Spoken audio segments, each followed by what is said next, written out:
তোমার কাছে যদি তোমার হুফুইন ফেসলা গাউরি দরবারি আর মামু হইয়ার টুকুর হইয়া থাকুন, আর চাচাই নকল দুশ্মন ফর, আর মার বইন মইয়াই নকল শুনা শুয়াগা আফন হইয়া থাকুন, তাইলে আমার মনে হয় তুমি তোমার মার ব্যক্তিত্ব বা মার চিন্তা ভাবনা লইয়া বা মায় যে শিক্ষা বা খান ফড়া দিয়া তোমার ছোটতাই বড় করছে এটা লইয়া তোমার আবার গভীরভাবে ভাবা উচিত।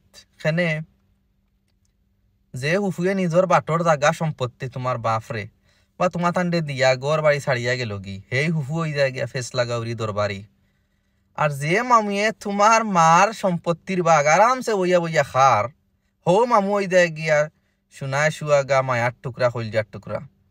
আর যে সাসাইন তোর খান্দ বইয়া বইয়া বড় হইলায়, যে সাসাইন তো লগে তাকি তাকি দুনিয়াই চিনলায়, যে সাসাইন তোর বলে তোমার বাপেও অনেক কিছু খরচ হইন, বা যে সাসাইন তোর অনেক জিনিস ব্যবহার করিয়া তুমি নিজেও বড় হইছ, হি চাচা হই যাইন দুশ্মন, হিতারে তুমি দেখতে পারো না। আর মার বইন মই আইন ফাইলে তুমি ফাওয়া ধরি আগে সালাম করো, বাদে দেও কপালো চুমা। তো সুযোগ দিয়ে এদিন দেখি ওই মার বইন মইয়ে তোমার গুলাম বানাইতে এক সেকেন্ড দেরি করুন কিনা। তো আমার কথা হইছে ভাই, নারী কোনো নারীর কথা তো অন্ধবিশ্বাস করা যাইতো না।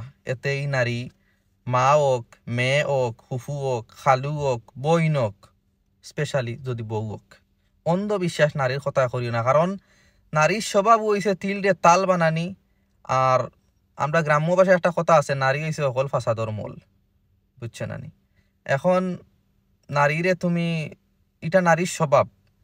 এখন কুর জবানাত 100-র মাঝে 90% নারীর মুখে তুমি বাপ চাচা সম্পর্কে বালা কাহিনী শুনতায় নাই, শুনিয়া বড় হইতা না, এটা তোমার বুঝা লাগবো। এটা নারীর স্বভাব হয়ে গেছে গিয়ে এখন কুর কিছু কিছু নারী বাদে। তো একবার বাবা উচিত, আল্লাহ তো আর এমনি এমনি কইসই না যে যে কোনো একটা দেশর, সমাজর অথবা গোষ্ঠীর অথবা পরিবারর নেত্রী নারী থাকবো বা নারীর অধীনে চলবো বা নারীর কথায় চলবো, এই দেশ, এই সমাজ, এই গোষ্ঠী বা এই পরিবার কোনোদিন উন্নতি করতো নাই।